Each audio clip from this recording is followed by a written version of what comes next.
ஸ்ரீ மாத்ரே நமகா. சென்னை அடையார் சர்வசக்தி பீடத்திலிருந்து அருள்வாக்கம்மா ரேணுகா தேவி. இன்றைய பதிவில் நம்ம என்ன விஷயம் பார்க்க போகிறோம் அப்படின்னு பார்த்தீங்கன்னா, நம்மளுடைய வீட்டில் பூஜை அறை எப்படி இருக்கணும், பூஜை அறைகளில் என்னென்ன சுவாமி படங்கள் வைக்கலாம் வைக்கக்கூடாது, மற்ற எந்தெந்த விஷயங்கள் செய்யலாம் செய்யக்கூடாது அப்படின்னு ஒரு பதிவு நம்ம பார்க்க போகிறோம்.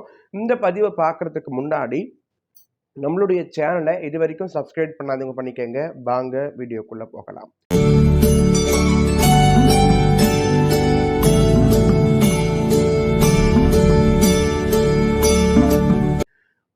வீடுன்னு வந்துட்டாலே பல பேருக்கு பல கனவுகள் இருக்கும். அதில் சொந்த வீடு வாங்க முடியாதவங்க நிறைய பேர் இருக்கிறாங்க. சொந்த வீடு வாங்கியும் அது சரியாக பார்த்துக்காதவங்க இருக்கிறாங்க.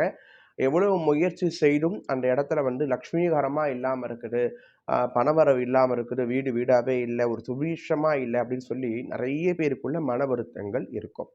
இதுக்கு மிக முக்கியமான காரணம், ஒரு வீட்டை கோவில் மாதிரி வச்சுக்கிறது அப்படின்றது எல்லாருடைய எண்ணமும் கூட.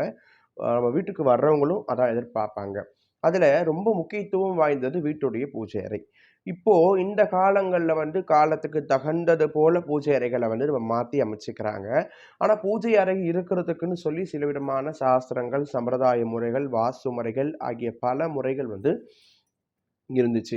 முன்ன காலங்களில் பார்த்தீங்க அப்படின்னா, வீடு கட்டுறதுக்கு எந்த வாஸ்துவும் கிடையாது, சாஸ்திரமும் கிடையாது.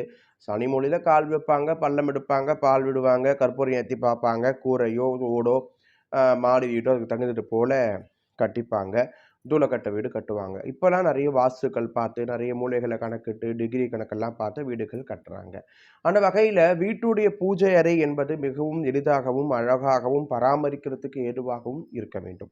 அதை நம்ம மனசில் முதல்ல வச்சுக்கணும். நம்ம எந்த கோவிலுக்கெல்லாம் போகிறோமோ அதீத பக்தியின் காரணமாக அந்த கோவிலேருந்து ஒவ்வொரு ஃபோட்டோவாக வாங்கிட்டு ஒரு 10க்கு 10 ரூம் முழுக்க சாமி படங்கள்லேயே நம்ம ஆணி அடித்து மாட்டி வச்சுருக்கோம். சில பேர் அது பண்ணக்கூடிய பழக்கங்கள். சில பேருக்கு கோவிலுக்கு போனால் 10 ரூபாய் சைஸில் ஒரு ஃபோட்டோ கொடுப்பாங்க, அதை வாங்கிட்டு வந்து வச்சுருவாங்க. சில பேருக்குன்னா தகடுகள்லாம் வைப்பாங்க, அதை வாங்கிட்டு வந்து வச்சுருவாங்க. இந்த மாதிரி நிறைய முட்டாள்தனங்களை முதல்ல நம்ம செய்வதை கைவிட வேண்டும். வீட்டுடைய பூஜை அறையில் என்னென்ன முக்கியத்துவமாக இருக்கணும் அப்படின்னு பார்த்தீங்கன்னா, முதல்ல முதல் கடவுளாகிய விநாயக பெருமான் படம் இருக்க வேண்டும். அதுக்கப்புறம் கல்விக்கு அதிபதியாகிய ஞானத்தை கொடுக்கக்கூடிய சரஸ்வதியுடைய படம் இருக்க வேண்டும். 3வது லக்ஷ்மிகரத்தை கொடுக்கக்கூடிய செல்வத்தை, தனத்தை கொடுக்கக்கூடிய நம்மளுடைய அந்த மகாலட்சுமி படம் இருக்க வேண்டும். அதையும் தாண்டி நம் குலத்தை காக்கக்கூடிய குல தெய்வ படம் நிச்சயமாக இடம்பெற வேண்டும்.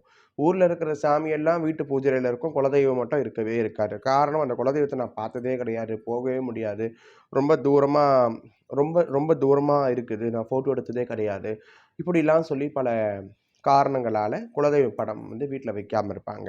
இந்த 3 முக்கிய தெய்வங்கள் படங்கள் நிச்சயமாக இருக்கணும். குலதெய்வ படம் கண்டிப்பாக இருக்கணும். அதுக்கப்புறம் இஷ்ட தெய்வத்துடைய படம் ஏதாவது நம்ம கண்டிப்பாக வச்சுக்கலாம். அந்த காலங்களில் பார்த்தீங்கன்னா, வீட்டில் பிரிண்ட் பண்ண படம், அதாவது ஃபோட்டோஸ் வச்சு வழிபடக்கூடிய பழக்கம் யார் வீட்லேயுமே கிடையாது. நாங்களாம் சின்ன போதில் பார்த்துருக்கேங்க. எங்கள் வீட்டில் என்ன பண்ணுவாங்க, நடுவீடுன்னு சொல்லிட்டு அந்த எங்கள் வீட்டில் நடுவீடுன்னு சொல்லிட்டு அந்த இடத்துல ஒரு மஞ்சள் பூசி 3 குங்கும பட்டை இட்டு நடுவில் பொட்டு வச்சு வீட்டில் விளக்கேற்றி வைப்பாங்க. இதுதான் எங்கள் வீட்டு பூஜை அறை பழக்கம். அதுக்கப்புறம் கொஞ்சம் வசதி வரும்போது ஃபோட்டோஸ்லாம் வாங்கி வச்சாங்க. இந்த காலத்தில் பார்த்தீங்கன்னா, மாடங்கட்டி படங்கள் அடித்து என்னென்னமோ விதவிதமாக வச்சு அந்த என்னென்னமோ பூஜை அறையில் என்னென்ன வைக்கக்கூடாதோ அது எல்லாமே வைக்கிறாங்க.